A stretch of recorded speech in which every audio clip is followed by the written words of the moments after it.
आज से लगभग 2000 साल पहले एक मैथमेटिशियन ने चेस की गेम इन्वेंट करी। जब उन्होंने उस समय के राजा को ये गेम दिखाई तो राजा बहुत ज्यादा इंप्रेस हुए।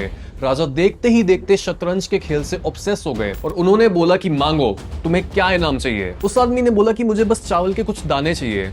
एक दाना पहले स्क्वायर पर, दूसरे स्क्वायर पर 2 दाने, तीसरे स्क्वायर पर 4 दाने, और दानों को तब तक दुगना करते चले जाओ जब तक आप 64th स्क्वायर तक नहीं पहुंचते। ये सुनकर राजा बहुत तेजी से हंसे और उन्होंने बोला कि मुझे मंजूर है। शुरुआत में बस एक दाना था, 10वें स्क्वायर तक आते आते बस 1000 दाने, लेकिन उसके बाद ये नंबर एक जादुई ढंग से बढ़ने लगा। 20वें स्क्वायर तक ये नंबर बन गया 10 लाख चावल के दाने, 30वें पर 1 अरब, 40 पर 1 खरब यानी 1 ट्रिलियन, और 64th स्क्वायर तक ये नंबर बन गया 18 करोड़ खरब यानी 18 क्विंटिलियन। और इतना चावल तो पूरी दुनिया में मौजूद नहीं है। यानी एक्सेस रिसोर्सेस और रिसोर्सेस अट्रैक्ट करने लगते हैं अगर उन रिसोर्सेस को काम पर लगाया जाता है। अमीर होने के लिए हमें इसी समझ के साथ कोई ऐसी चीज करनी होती है जिसमें हमारी मेहनत के रिजल्ट्स मल्टीप्लाई होते चले जाएं। लेकिन ये चीज एग्जैक्टली होगी क्या? ऑथर नसीम निकोलस तालब ने इसी क्वेश्चन का आंसर ढूंढने के लिए ऐसे लोगों को स्टडी करना शुरू करा जिनके पास आम लोगों से ज्यादा पैसा आना शुरू हो जाता है। और उन्होंने ये नोटिस करा कि लाइफ हमें तब रिवॉर्ड नहीं करती जब हम ज्यादा कंसिस्टेंट होते हैं। बिकॉज कंसिस्टेंसी के साथ तो आपके पड़ोस में रहने वाला धोबी और आपके बाल काटने वाला नाई भी काम करता है, लेकिन वो बेचारे कभी अमीर नहीं बन पाएंगे। लाइफ असलियत में हमें तब रिवॉर्ड करती है जब हम उन सिस्टम्स और स्ट्रैटेजीज का इस्तेमाल करना शुरू कर देते हैं जहां पर हमें एसिमेट्रिकल बेनिफिट मिलता है। सिंपल वर्ड्स में बोलें तो सोचो आपने एक सिक्का उछाला, अगर हेड आया तो आपको प्रॉफिट बहुत ज्यादा मिलेगा, लेकिन अगर टेल आया तो लॉस छोटा सा होगा। यानी एक सैलरी माइंडसेट रख के आप कभी अमीर नहीं बन सकते, क्योंकि एक फिक्स्ड इनकम और लॉस के रिस्क को हटाने के लिए आप बदले में एक ऐसी चीज को गिव अप कर देते हो जो आपको अमीर बनाने का मेन फैक्टर होता है, which is a favourable asymmetry.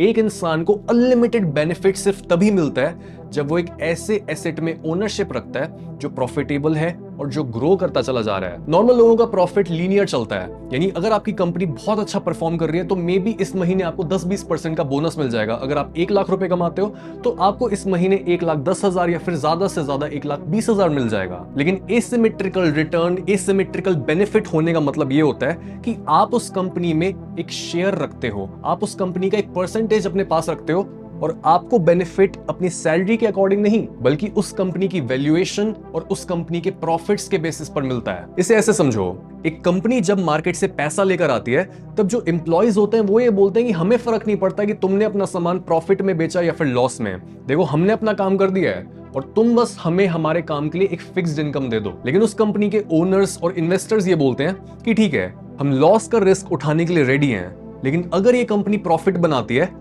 तो हमें भी उस प्रॉफिट में से एक हिस्सेदारी चाहिए। इसी तरह से टाइम के साथ साथ सारा पैसा इन्वेस्टर्स और एसेट ओनर्स के पास आ जाता है, क्योंकि वेल्थ बनती है उस अनलिमिटेड अपसाइड में। जिस वजह से अगर आप ये इंश्योर करना चाहते हो कि आप अपनी लाइफ में ढेर सारा पैसा कमाओ तो आपके लिए इन्वेस्टिंग बहुत ज्यादा जरूरी है। जब आप इन्वेस्ट करते हो तब आप बस एक स्टॉक प्राइस, एक चार्ट या फिर एक टिकर सिंबल को नहीं खरीदते, बल्कि आप लीगली उस कंपनी के फ्यूचर प्रॉफिट्स के भागीदार बन जाते हो।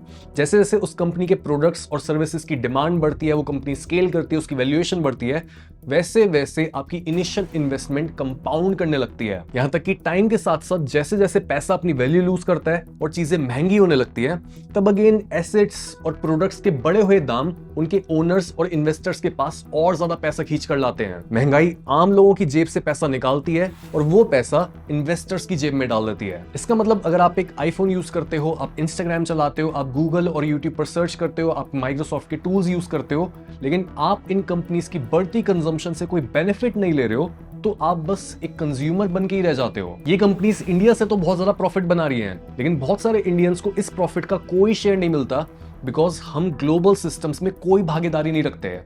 But to maximize our upside we need a global exposure. अगर आप यूएस मार्केट को देखो तो वो बस एक मार्केट नहीं है, बल्कि वो एक ग्लोबल शॉप है। अगर कोई इंसान इंडिया में आईफोन यूज करता है, यूरोप में गूगल सर्च करता है या फिर अफ्रीका में व्हाट्सएप चलाता है, तो ये सारा प्रॉफिट यूएस में जाता है। यानी जब आप यूएस स्टॉक्स में इन्वेस्ट करते हो तब आप बस यूएस में इन्वेस्ट नहीं करते, आप इन्वेस्ट करते हो ग्लोबल कंजम्पशन पे। इंडिया से बाहर इन्वेस्ट करना कोई देशद्रोह नहीं होता, this is just basic understanding of money. ऊपर से रुपी वीक होता चला जा रहा है, जबकि डॉलर रुपी के अगेंस्ट और स्ट्रांग हो रहा है। यानी अगर आप यूएस स्टॉक्स में इन्वेस्ट करते हो तो आपको कंपनी ग्रोथ और करेंसी अप्रिसिएशन दोनों बेनिफिट्स मिलते हैं। And in my personal experience IND money US stocks investing के लिए बेस्ट ऑप्शन है और इसके दो बड़े रीजंस हैं। सबसे पहले it's simplicity. US stocks India में काफी कॉम्प्लिकेटेड लगते हैं, talk about dollar conversion, a lot of paper work और इतना सारा कंफ्यूजन, लेकिन आईएनडी मनी ने ये पूरा प्रोसेस एकदम सिंप्लीफाई कर दिया है। Secondly fractional investing.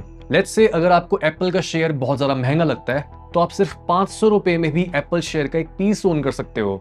This is very powerful specially for those investors जो अभी काफी यंग हैं। आईएनडी मनी ऐप के क्लीन इंटरफेस में आप अपनी इन्वेस्टमेंट्स, अपने मनपसंद स्टॉक के प्राइसेस, अपनी यूएस और इंडियन पोर्टफोलियो काफी इजीली एक ही जगह पर एक्सेस कर सकते हो।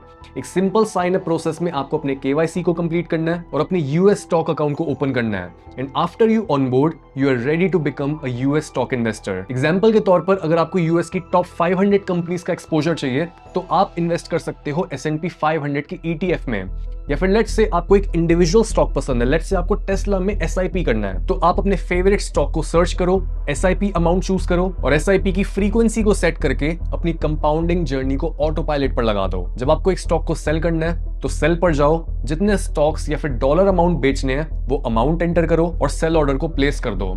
जैसे ही यूएस मार्केट ओपन होगी वैसे ही आपका सेल ऑर्डर एग्जीक्यूट हो जाएगा, एज सिंपल एज दैट। बहुत से इन्वेस्टर्स को अपने डिविडेंड्स को ट्रैक करने में भी प्रॉब्लम होती है। आपको डिविडेंड नोटिफिकेशन के लिए कॉन्स्टेंटली अपने एसएमएस और ईमेल्स को ट्रैक करना पड़ता है, लेकिन आईएनडी मनी ने आपके लिए एक डिविडेंड कैलेंडर बना दिया है जहां पर आप अपने सारे डिविडेंड अर्निंग्स को एक ही जगह पर ट्रैक कर सकते हो। You have to pay 0 account opening charges and 0 withdrawal charges. And for the tax report just go to my profile, नीचे स्क्रॉल करो and tap on tax report. यहाँ आपको सारे जरूरी टैक्स रिलेटेड डॉक्यूमेंट्स मिलेंगे जिससे आप अपने आईटीआर को एकदम करेक्टली फाइल कर पाओगे। सो आज ही आईएनडी मनी के साथ यूएस स्टॉक्स में इन्वेस्ट करना शुरू करो by clicking in the first link in the description.